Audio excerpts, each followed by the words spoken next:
let me talk a little bit about the core muscles, these special muscles that Pilates strengthens that hardly any other exercise program even addresses. So let's talk about this a little bit, because there's a lot of muscles around the center of our body, our core.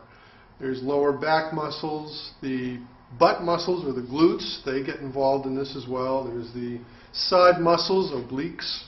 Of course, there's the abdominal muscles.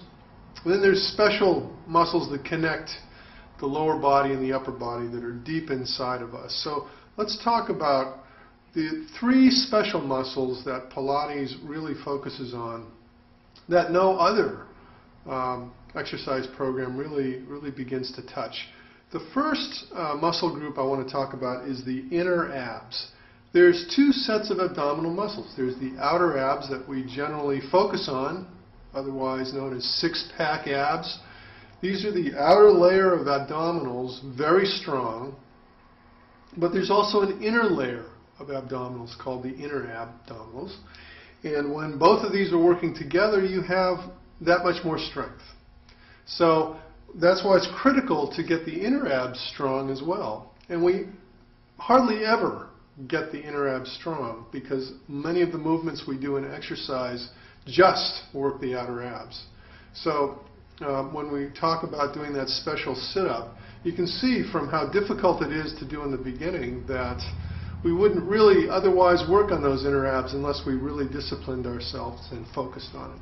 So that's one muscle group, the inner abs, that we're working on and focusing on.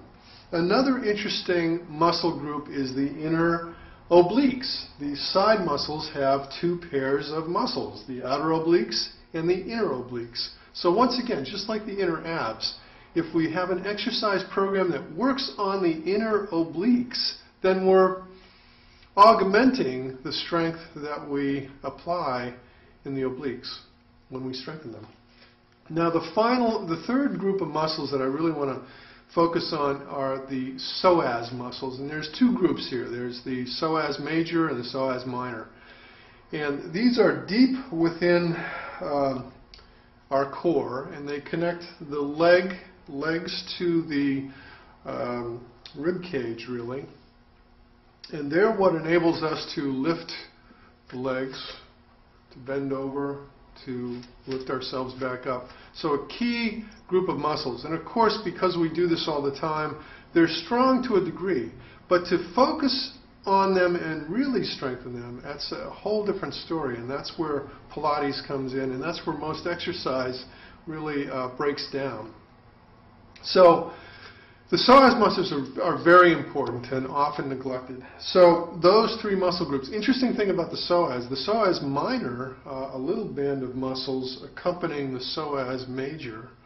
In 40% of us, we don't have it, and we're not sure why. There's a lot of speculation. Maybe it's our sedentary lifestyle. Maybe it's evolution. Who knows? But 40% of us don't have a small band of muscle called the psoas minor. So those three muscles, I just wanted to get clear with you what special muscles we're working on in Pilates that other systems don't work on, and why it's so important to work on those.